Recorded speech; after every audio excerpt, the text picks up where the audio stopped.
నమస్తే, నేను లక్ష్మణ్. కర్నూలు వేదికగా హైకోర్టు బెంచ్ తీసుకురావాలనేది రాయలసీమ ప్రాంత వాసుల యొక్క చిరకాల కోరిక.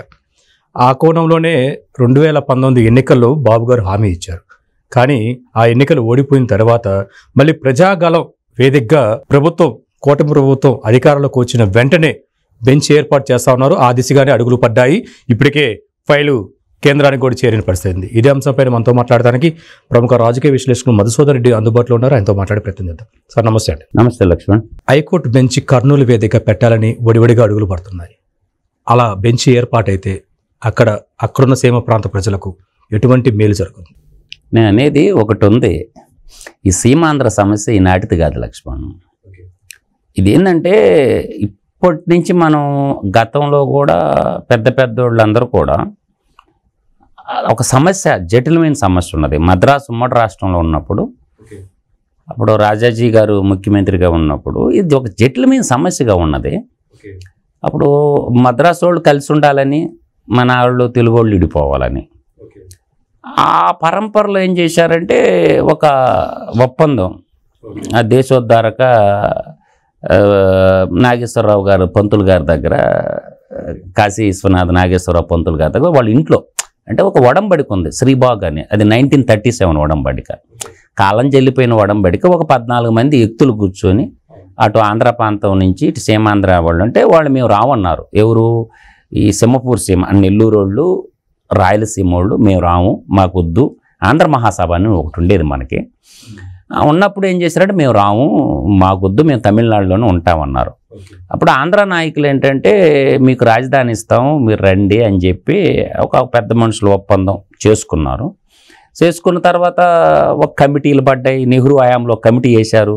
ఆ కమిటీకి తీర్మానం ఈగిపోయింది. మీకు రాష్ట్రం కావాలంటే మద్రాసు అడగకూడదు అన్నారు. మద్రాసు అడిగారు వీళ్ళు, మద్రాసు అడగొద్దు అని చెప్పారు. అట్లా నలుగుతూ వచ్చినప్పుడు అప్పుడు ఒక ఒప్పందం అనేది చేసుకున్నారు. రాజధాని రాయలసీమలో ఉంటే హైకోర్టు ఆంధ్రాకు ఉండాలని, ఆంధ్రాలో రాజధాని ఉంటే అక్కడ హైకోర్టు, ఇట్లా నలుగుతూ వచ్చింది. ఆ తర్వాత ఆంధ్ర రాష్ట్రంగా ఏర్పడటం జరిగింది. ఆంధ్ర రాష్ట్రం ఏర్పడిన తర్వాత ప్రకాశం పంతులు గారు ముఖ్యమంత్రి కావడం జరిగింది. బెజవాడ గోపాలరెడ్డి మళ్ళీ ముఖ్యమంత్రి కావడం జరిగింది. ఇంకా ఆడ పని చేసుకోలేక మనకు కుదరదులేరని చెప్పి ఈ నాయకుల అసమర్థత వల్ల అప్పుడు భాషా ప్రయుక్త రాష్ట్రాల కాన్సెప్ట్ వచ్చినప్పుడు ఏం చేశారంటే తెలంగాణలో అన్ని వసతులు ఉండవు కాబట్టి మీరు ఆడ మెర్జ్ అయిపోండి, బాగుంటుందని చెప్పి దీంట్లో మెర్జ్ చేశారు. ఏది అన్ని వసతులు ఉన్నాయి, అసెంబ్లీ అన్నీ ఉన్నాయి. అట్లా అయిపోయిన తర్వాత మళ్ళీ తెలంగాణ వాళ్ళకు అనుకున్న నెరవేరక తర్వాత మళ్ళీ రాష్ట్రం 2014లో విడిపోవటం జరిగింది. 56లో మనకు జరగటం. ఇవన్నీ సమస్యలు ఎన్నున్నాడు కూడా ఒక సమస్య ఉన్నప్పుడు దాన్ని పరిష్కరించేటటువంటి మార్గం చూసుకోవాలి. ఈ సమస్యలన్నింటినీ మనం మళ్ళీ తోడుకుంటా రాజకీయం కోసం, రాజకీయ ఆధిపత్యం కోసం సమస్యలను సృష్టించుకోకూడదు. గతః కృషితో నాస్తి దుర్భిక్షం అన్నారు పెద్దోళ్ళు. మన పెద్దోళ్ళు చేసిన తప్పులు మనం చేద్దామా? అందరం చదువుకున్నాం కదా, కలిసి ఉంటే కలదు సుఖం. ఒకప్పుడు 65 ఎంపీలు ఉన్నారు. ఇప్పుడు తమిళనాడులో ఒక 40 మంది, మనం ఒక 25 కలిపితే ఎంత అయింది? పొద్దుచ్చేరు తగిల 65 ప్లస్ ఇంకో 10 ఉన్నాయి, 75 ఎంపీలు ఉన్నాయి. ఇవాళ అదే రాష్ట్రం ఉమ్మడిగా యూపీ లాగా ఉంటే దేశానికి ప్రధానమంత్రి మనమే అయ్యి ఉండేవాళ్ళం. ఏంటి, దక్షిణాది రాష్ట్రాల్లో 75 ఎంపీలు ఉన్నాయి మన చేతిలో. 1951, 52 జనరల్ ఎలక్షన్లో మన చేతిలో 75 ఎంపీలు ఉన్నాయి. ఇవాళ యూపీలో 80 ఎంపీలు ఉండబట్టే కదా వాళ్ళు శాసిస్తున్నారు భారత పార్లమెంట్లో. అదే 75 ఎంపీలు మనం యునైటెడ్గా ఉంటే ఇవాళ ప్రధానమంత్రి పదవి శాసించే స్థాయికి ఎదిగిపోయేది కదా దక్షిణ భారతదేశం. ఇవాళ ప్రధానమంత్రి పదవి మనకు రాకుండా పోవటానికి కారణం ఏంది? మనం యునైటెడ్గా లేకపోవడం వల్ల. అదే మనం యునైటెడ్గా ఉండుంటే ఆ 75 మంది ఎంపీలు ఒక రాష్ట్రంగా కానీ ఉండింటే ఇవాళ దేశం అంతా మన వైపు తీసేది దక్షిణ భారతం. అంటే నేను అనేది ఏంటంటే ఇప్పుడు కోర్టు అంటే సమయభావన. ఇప్పుడు నేను అంటుండేదంటే కోర్టు, నేను ఇప్పుడు కూడా చెప్తా, పరిపాలన కేంద్రీకరణ, అభివృద్ధి వికేంద్రీకరణ, ఇది జరగాల లక్ష్మణ్. పరిపాలన కేంద్రీకరణ ఉండాలా, అభివృద్ధి వికేంద్రీకరణ జరగాల. ఇది కాన్సెప్ట్. భారతదేశానికి ఒకటే రాజధాని ఉంది. ఇప్పుడు 3 రాజధానులు అని చెప్పి, ఒకటేమో శాసన రాజధాని అన్నాడు, ఒకటేమో ఎగ్జిక్యూటివ్ రాజధాని అన్నాడు, ఒకటేమో న్యాయ రాజధాని అన్నాడు. ప్రపంచంలో ఏడన్నా ఉందా ఈ థియరీ? అంటే 145 కోట్ల జనాభా ఉన్న భారతదేశానికి ఒకటే రాజధాని న్యూఢిల్లీ ఉన్నప్పుడు 6 కోట్ల ఆంధ్రులకు మనకు 3 రాజధానులు దేనికి? అది ఒక తొగ్లక్ పాలన అంటారు. అందువల్ల ఇప్పుడు అనేది బెంచ్ అనేది ఏం లేదు, సింపుల్గా చెప్తా. కర్నూలులోనే కదా బెంచ్, విశాఖపట్నంలో కూడా ఒక బెంచ్ పెట్టాలి. ఇప్పుడు కర్నూలులో ఒకే బెంచ్ కాదు, ఎట్లా తీర్మానం చేస్తున్నారు కాబట్టి విశాఖపట్నంలో కూడా మరో బెంచ్ పెట్టడం వల్ల అటు ఉత్తరాంధ్ర వాళ్ళకు కూడా ఏమన్నా కోర్టు సమస్యలు వచ్చినప్పుడు దూరాభారం కాకుండా ఉండటానికి బెంచ్ అనేది ఒక 3 మెంబర్ జడ్జి బెంచ్ కావచ్చు, 5 మెంబర్ బెంచ్, అది ఒక 3 మెంబర్ తనే బెంచ్ పెట్టుకోవచ్చు, 5 మెంబరు 7 మెంబరు అట్టా 11 మెంబర్ల లాగా బెంచ్ ఉంటుంది. అంటే రాయలసీమ ప్రాంతంలో ఉన్నటువంటి కేసులు సత్వరంగా పరిష్కరించుకోవడానికి, కోర్టుకు రావడానికి పోవడానికి దూరాభారాన్ని తగ్గించుకోవడం కోసం ఒక బెంచ్ని రాయలసీమలో పెట్టినట్టే ఉత్తరాంధ్రలో కూడా ఇంకొక బెంచ్ పెట్టడం కూడా 2 బెంచ్లు ఉండటం మంచిదనేది నా యొక్క పర్సనల్ ఒపీనియన్ లక్ష్మణ్ గారు. ఎందుకంటే రాయలసీమలో ఇప్పుడు నేషనల్ హ్యూమన్ రైట్ కమిషన్ ఉంది, నేషనల్ హ్యూమన్ రైట్స్ అది కూడా ఉంటాయి. కొన్ని కాన్స్టిట్యూషన్ కమిషన్లు కూడా రాయలసీమలో పెడుతున్నారు. తర్వాత మనకి వాటర్కి సంబంధించింది ఉంటుంది, నదులకు సంబంధించిన కృష్ణా గోదావరికి సంబంధించినటువంటిది ట్రిబ్యునల్స్ ఉంటాయి. ట్రిబ్యునల్స్ తీసుకుపోవచ్చు. చాలా ట్రిబ్యునల్స్ ఉంటాయి. ఆ ట్రిబ్యునల్స్ కూడా మనం ఏర్పాటు చేసుకోవచ్చు. ఒకటి ఉత్తరాంధ్రలో ఇప్పుడు దూరాభారాన్ని తగ్గించుకొని ప్రజలకు సౌకర్యార్థంగా ఉంచితే ఇప్పుడు రాయలసీమకు ఒక హైకోర్టు బెంచ్ 3 మెంబర్ నాకు తెలిసి 3 మెంబర్ జడ్జి ఇస్తారు, లేదంటే 5 మెంబర్ బెంచ్ పెట్టుకో. విశాఖపట్నానికి కూడా ఇంకో బెంచ్గా అడిగితే బాగుంటుంది అనేది హైకోర్టుని ఏంటంటే ఇంకో విశాఖపట్నానికి కూడా ఇంకో బెంచ్ అడిగితే ఉత్తరాంధ్ర వాళ్ళకు కూడా దూరాభారం తగ్గించిన అవుతూ మంచి ఆలోచన అని మాత్రం చెప్పగలను లక్ష్మణ్. ఇప్పుడు పరిపాలన కానీ అభివృద్ధిని కానీ వికేంద్రీకరణ చేయటం వల్ల మంచిగా సేవలు అందుతాయి, నేను కాదంటలేదు.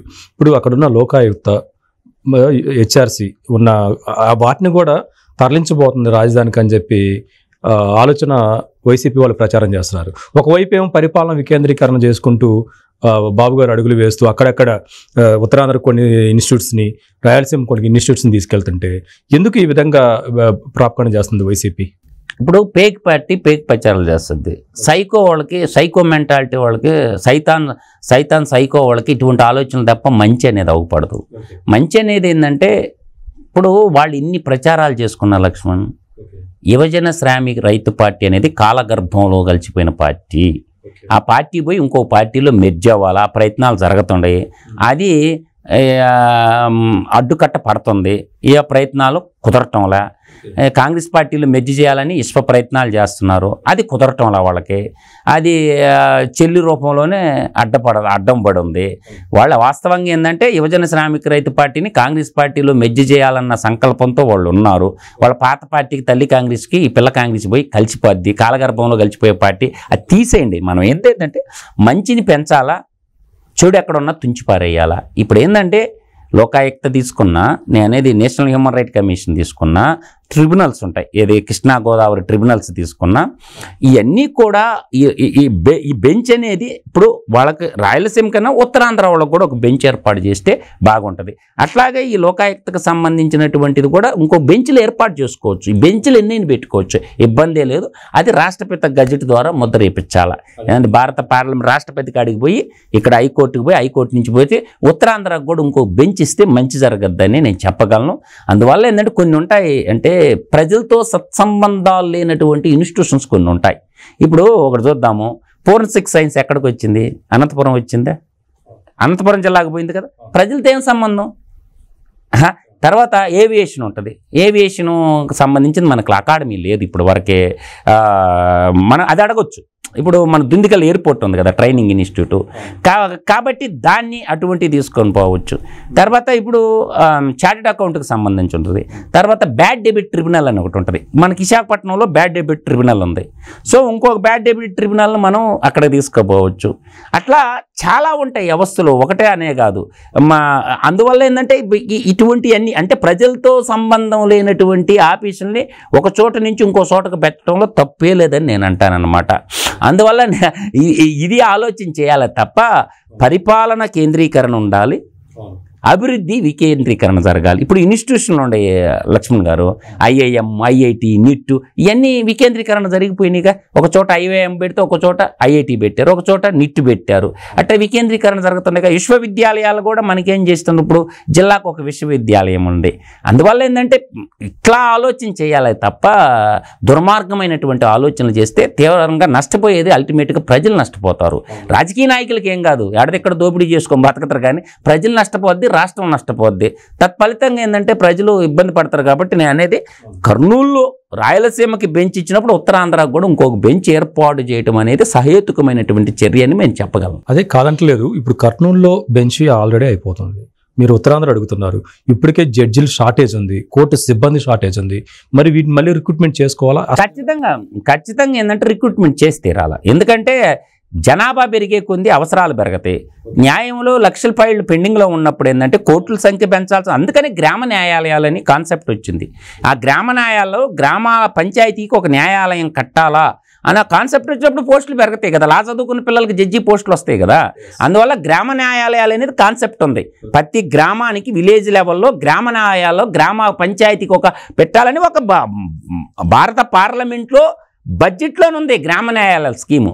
త్వరతగలితే అది కూడా అందిపుచ్చుకొని ప్రతి గ్రామ పంచాయతీకి ఒక న్యాయాలయం కట్టి ఒక జడ్జిని ఇస్తే అప్పటికప్పుడు సమస్యల పరిష్కారం పోతే పై కోర్టుల మీద బట్టం తగ్గద్ది. అది మొత్తానికైతే అభివృద్ధి వికేంద్రీకరణ, సర్వీస్ కూడా వికేంద్రీకరణ, పరిపాలన కేంద్రీకరణ జరగడం వల్ల మెరుగైన సేవలు ప్రజలకు అందించిన వారు అవుతారని చెప్పి చర్చ ద్వారా అర్థమవుతుంది. మరొక అంశంతో మళ్ళీ కలుద్దాం.